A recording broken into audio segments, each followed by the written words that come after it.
The Fitzy and Wippa podcast. Really, really excited about this because the Resilience Project, well, I tell you what, it has got bigger and bigger and there's a lot of noise around it as well. And the man behind it, you can go see at the Sydney Opera House on September 10. And to get more info on this tour, go to theresilienceproject.com.au. It is the magnificent Hugh van Cuylenburg. Hugh, welcome, buddy. Thank you. Thanks for having me. Hugh, firstly, let's talk about the word resilience because this is how it started. And we recently, congratulations, we saw when Queensland won the Origin Game 3. You've got Billy Slater referencing the talk that you gave to the boys. Firstly, can you talk us through what you do with teams and what you said to the Queensland team? Yeah, I think as a Melburnian who's worked with the Queensland, I might be the most unpopular guest you've ever had on your That's okay. We're going to try and put team aside and work out what the messaging really is and how we can benefit from it. Yeah, okay. Well, one of the things I've been very lucky to work with a lot of elite sporting teams, and what I've found is one of the common traits of really successful sides is that they have this sort of mindset of just they're very grateful for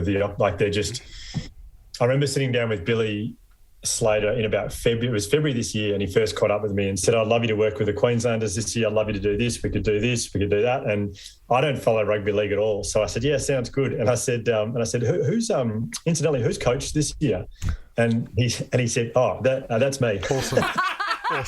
Good start. It was a great start. But what I've found is that the elite sporting teams that play really well, they're just really happy with the opportunity they've got. They don't worry too much about the outcome. They don't worry about what if I don't get picked, what's my salary, what's my contract. It's more just as a kid growing up, it was my dream to, for example, play State of Origin. What am I doing right now? I'm playing State of Origin. And I just focus on the stuff they do have rather than worry about the things that they don't have or the things that might go wrong or the things outside of their control. Well, Hugh, that's a great point. And team environment, a lot of people, and it doesn't have to be with sport, Hugh, it's with work and your life as well. But there's a lot of people that they can't really, they can't deal with a team environment. There's a lot of individuals. I know when I was playing footy at the Sydney Swans, when I was there were a lot of individuals and a lot of guys that were going out there and trying to get their possessions up and looking after their game.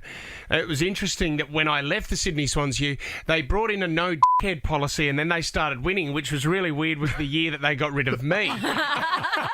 But it is really, really interesting that when you have a cancer in a team like that or someone that is individual and doesn't want to be a part of the team environment, how it can bring everybody else down. I was on the plane on the way up to State of Origin camp, before the first game. It was a 10-day camp.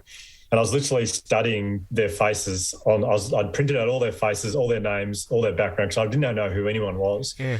And when I was looking at them, I was thinking, oh my gosh, not only are these ginormous men, they're also ginormous names. They're big time, right? They're amazing. Yep.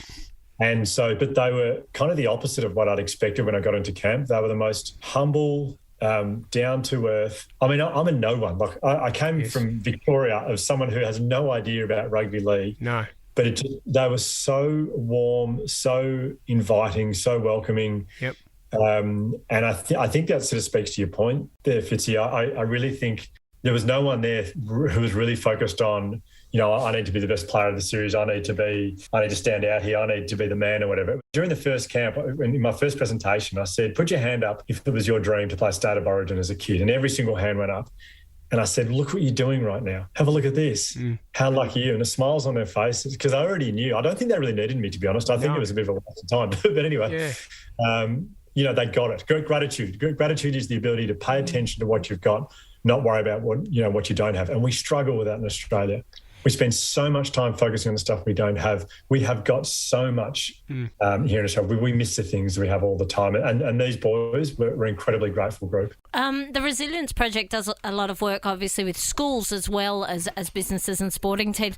What's sort of one of the main things you try and enforce to the kids that obviously parents listening as well could carry that message at home? Because it is something that with kids, as a parent, and you would know this, that you want to be able to, support them to be resilient, to grow up with that. I think the main message, we preach gratitude, empathy and mindfulness. They're the three tenets of what we speak about. But I was thinking about this the other night, and I think we've got around 420,000 kids doing our curriculum every day around Australia. Awesome. And And I was looking through our curriculum, and I think one of the main points we try and get across is that you are enough. You know, as you are right now, you are enough. We're also desperately trying to achieve a certain amount of success, you know, a certain amount of popularity, to be, you know, earn a certain amount of money, whatever it is. And I think deep down we're all trying so hard to be accepted, to belong, to be recognised, which is all fine. But I think we need to understand that we are enough as we are. You know, we are enough right now. And I think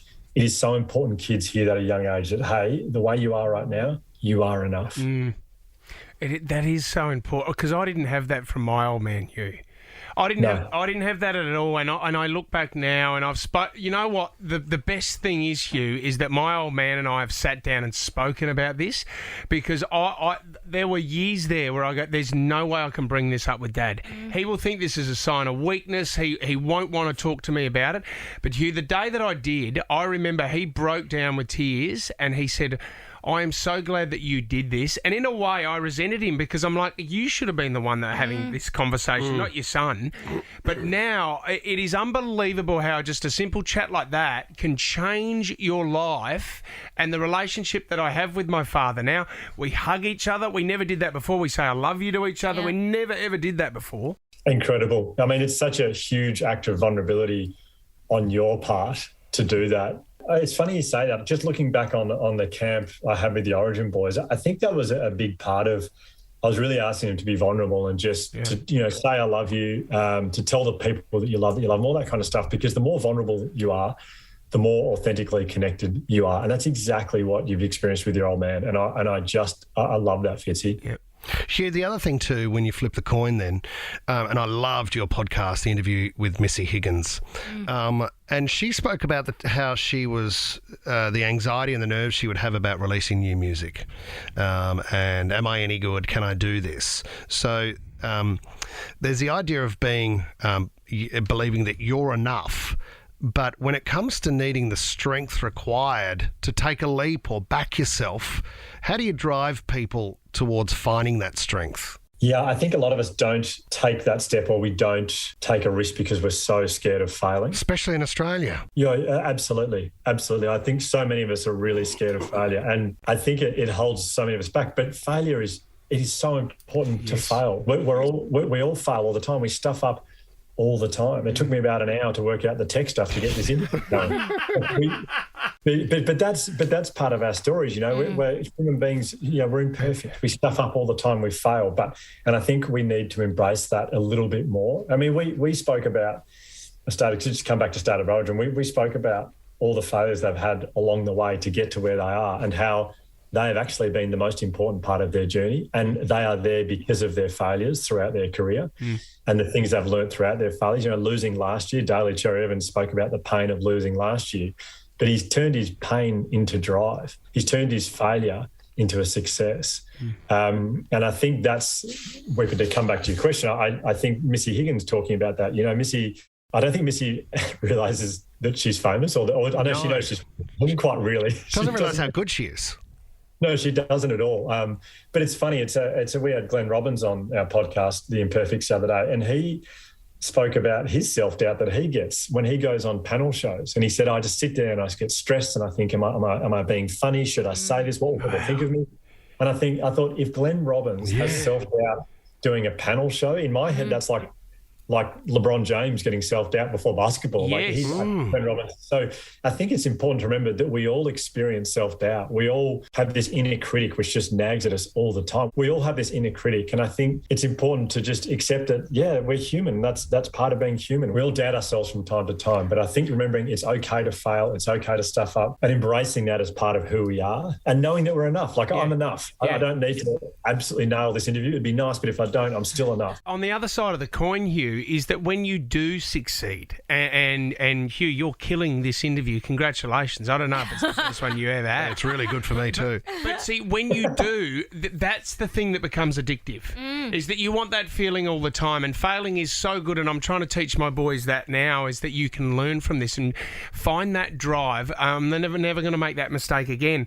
And my boys now, with footy and stuff like that as well, they'll have a good win or they'll have a great game, and I'll see the smile on their face afterwards, and I'll go, that feeling you've got now? Chase that. You chase that every time. And you know what? You won't get it every time, but how good a feeling. That's the addiction that you want in your life. Yeah. I mean, I'm sure you guys experience this with what you do with work all the time. You have these incredible moments throughout your career, and you think this is really great, but it has become a bit of a trap. It's addictive. It's like when you don't get that, you're like, oh, what's happening? Am I, and you're constantly chasing that moment. I think one of the lovely messages for kids, and I heard this through Ben Crow, who mentors, works with our party. I'm very good friends with Crowy, and we were talking about this with our kids, and he said, the best thing you can say to your kids, if it's playing sport, whatever it is, the message is win, lose or draw, best on ground, worst on ground. The message is, I love watching you play. Yeah. I just love watching you play, and that's it. We don't want them to feel like. I mean, I work with a lot of elite sports people now, a lot of AFL clubs, Fitzy, and what I'm trying to undo is that these young men feel like they need to win to get people to love them more or to play well. Because they know that when they play well, it makes their family so happy. It makes their family so proud. So when they don't win, they have the opposite. They go, well, they are not proud of me now. Yes. Do they not think the world of me? Do they not? And so there's a particular young man I'm working with at one of the AFL clubs at the moment who he said, my family went through a bit growing up. We had a tough childhood, right? But I knew that if I played really well, I'd make everyone happy. And he said, that was 15 years ago. And now I'm still playing AFL football. And if I don't play well, I think I've let my family down. And so we've been chatting to their family about, no, the message is, hey, I love watching you play. That's it. I don't care if you get 5 touches or 35 touches. I love watching you play. And we had some beautiful messages come through Origin camp from the families of these boys, just letting them know that exact thing. I'm just proud of you. Just love watching. It's really good, isn't it? It's I think what you're saying too about you are enough. I think that's priceless. In that you talk about family and relationship and performance. I think every kid, and I know I'm not sure about relationships between father and mother and daughter says, but every guy always wants to do their dad proud. Oh, that's doesn't matter kids, what age they are. I still want to do my dad proud. If I was to be the best person on radio and it was announced across the world that I was the best radio person and I climbed Mount Everest and I won a Brownlow medal, it's still sometimes for me, but is dad proud? And you'll get there one day. Do you think so? Yeah.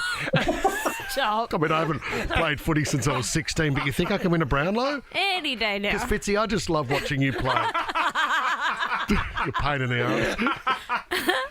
I love that. Hugh, it is fascinating. What I really love the most with you and guys like Ben Crow now is that parents are really pricking up their ears now and listening to guys like you. Like the generation of our parents, it was never around. Like no one spoke about this stuff, and it's.